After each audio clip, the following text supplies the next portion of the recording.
Do you know of some philosophers? Or do you ask yourself, am I going to depend on what this philosopher says?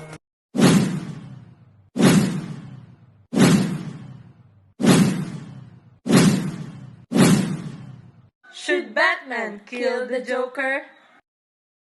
Yes, he must kill Joker.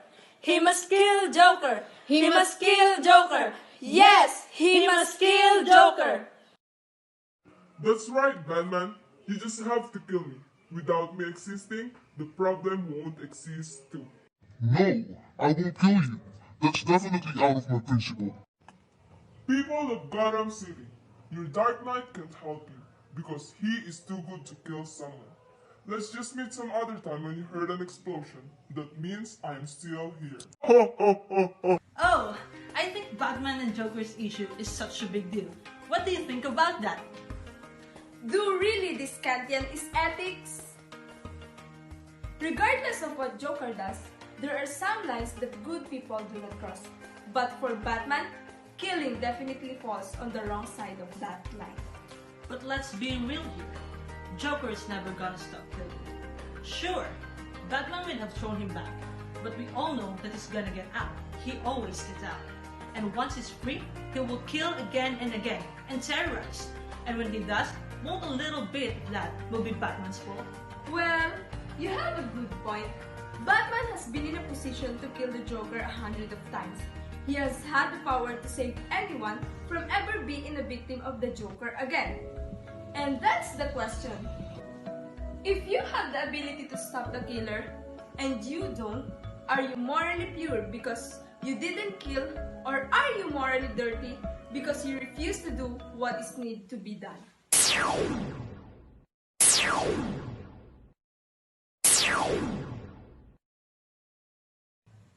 Why do you think Batman is similar to Kantian? Well, the school of thought lay out in 18th century by German philosopher named Immanuel Kant, known as Kantianism.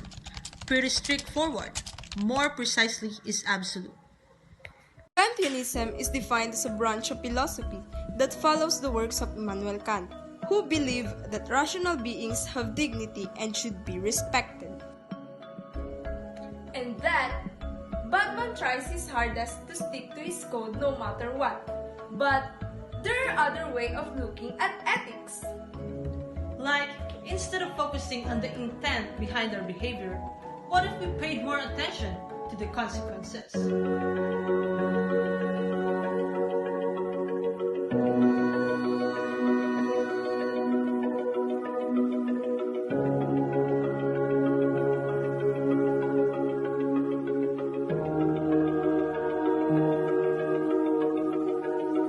One more is utilitarianism. Good consequences is equal to good actions. In this view, so what's a good consequence? Utilitarianism is found in the near 18th century by the British philosopher Jeremy Bentham and John Stuart Mill.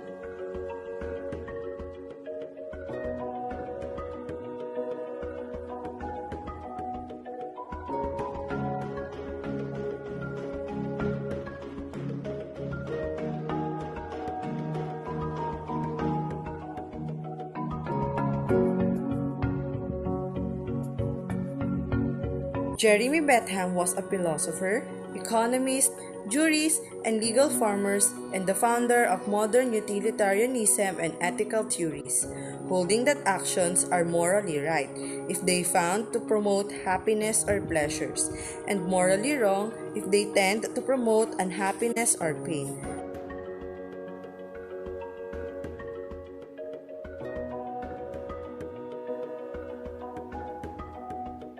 John Stuart Mill was the most famous and influential British philosopher of the 19th century. He was one of the last systematic philosophers, making significant contributions in logic, metaphysics, epistemology, ethics, political philosophy, and social theory. However, nowadays, Mill's greatest philosophical influence is in moral and political philosophy, especially his articulations in defense of utilitarianism and liberalism. Both of those guys agreed actions should be measured in terms of the happiness or pleasure that they produce.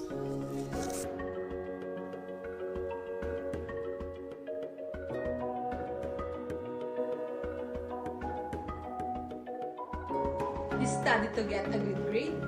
You work to get money. But why do you want to get good grades or money?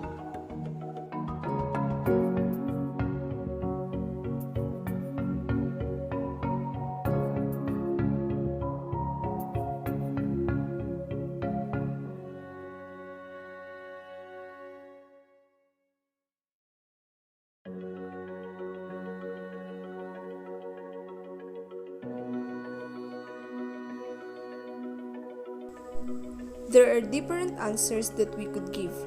Maybe we are seeking affirmation for our intelligence or the approval of our parents or degree that will give us a career that we want. But why do we want that particular career?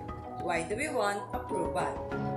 We can keep asking these questions, but ultimately our answer will, I want what I want, because I think it will make me happy. That's what we all want. It's one of the few things everyone has in common. It is often said that utilitarianism is a holistic moral theory. This means that good is equal to the pleasant and we ought morally to pursue pleasures and happiness and to work to avoid pain. But utilitarianism is not what you call an egoistic theory. Egoism is a theory says that everyone's ought morally to pursue their own good. In contrast to that, utilitarianism is other regarding it says that we should pursue pleasure or happiness not just for ourselves but as for many.